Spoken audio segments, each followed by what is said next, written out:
వెర్రి ట్రంప్ దిగిపు దేశాన్ని ముక్కలు చేస్తున్నాడు. అధ్యక్షుడి తీరుపై అమెరికన్ల ఆగ్రహం, దేశవ్యాప్తంగా నిరసన కార్యక్రమాలు. హ్యాండ్స్ అప్ పేరిట వేలాదిగా ఆందోళన, ప్రజాస్వామ్యానికి హ్యాండ్ ఇవ్వొద్దని నినాదాలు. 6 నెలల కిందట జరిగిన అధ్యక్ష ఎన్నికల్లో డొనాల్డ్ ట్రంప్ ను భుజానికి ఎత్తిస్తున్న అమెరికన్లు ఇప్పుడు ఆయన పట్ల చిరెత్తిపోతున్నారు. ట్రంప్ సంచలన నిర్ణయాలపై ఆగ్రహం వ్యక్తం చేస్తున్నారు. అధ్యక్షుడికి వెర్రి పట్టిందని, పిచ్చోడ్లా వ్యవహరిస్తున్నాడంటూ ధ్వజమెత్తుతున్నారు. ట్రంప్ అనూహ్య నిర్ణయాలకు వ్యతిరేకంగా దేశవ్యాప్తంగా పెద్ద ఎత్తున నిరసనలు ఎగిసిపడుతున్నాయి. ప్రభుత్వ సంస్థల్లో ఉద్యోగాల కోత, ఆర్థిక వ్యవస్థపై దుష్ప్రభావం, మానవ హక్కులు, ఇతర అంశాలపై ట్రంప్ తో పాటు బిలియనియర్ మస్క్ చర్యలపై అమెరికన్లు తీవ్ర స్థాయిలో మండిపడుతున్నారు. టాలెంట్ ను ట్రంప్ కూడా ఆపలేడు. నైపుణ్యం లేని వాళ్ళను ఎవరూ రక్షించలేరు. స్కిల్స్ లేకుండా అమెరికా వచ్చే వారికే సమస్య. ఇండియాలో ఉద్యోగం రాని వారికి ఇక్కడ ఎలా వస్తుంది? భారత విద్యార్థులకు అమెరికా యువత పోటీయే కాదు, వ్యవసాయ కూలీ పనికి కూడా సిద్ధపడమే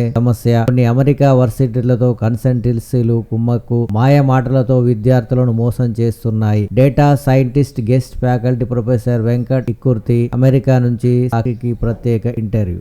భారత ప్రధాన భూగర్భాన్ని రామేశ్వరంలో కలుపుతూ అత్యాధునిక సాంకేతికతతో నిర్మించిన పాంబన్ వంతెనను దేశవ్యాప్తంగా వాణిజ్యంగా ఆర్థికాభివృద్ధి పెరగడానికి దోహదపడుతుందని, తమిళనాడులో పర్యాటక అభివృద్ధి జరుగుతుందని ప్రధాని మోడీ అన్నారు. ఈ సందర్భంగా కోస్తా తీరం రామేశ్వరంలో రూపాయలు 8,300 కోట్ల విలువైన నేషనల్ హైవే ప్రాజెక్టును శంకుస్థాపన పూర్తయిన పనులను ప్రధాని ఆదివారం ప్రారంభించారు. నేనే ట్రైబ్యునల్ కు స్వయంగా వాదనలు వినిపిస్తా. కథనంలోకి మంత్రి ఉత్తమ్. ప్రతి నీటి చుక్కను ఒడిసి పడతాం. ముందుగా పోలవరంతో మా వాటా తేల్చాలి. బేసిన్ ఆధారంగా కృష్ణాలో 789 టీఎంసీలు రావాల్సిందే. బనకచెర్ల రాయలసీమ లిఫ్ట్ ఆపాల్సిందే. నీటిపారుదల శాఖ సమీక్షలో రాష్ట్ర నీటిపారుదల శాఖ మంత్రి ఉత్తమ్ కుమార్. బీసీ హక్కుల కోసం పోరాటం ఉధృతం. 50% జనాభా ఉన్న బీసీలను అన్ని పార్టీలు మోసం చేస్తున్నాయి. బీసీ రిజర్వేషన్లు సాధించే వరకు పోరాటం. దేశవ్యాప్త కులగణన చేసేంత వరకు అవిశ్రాంతంగా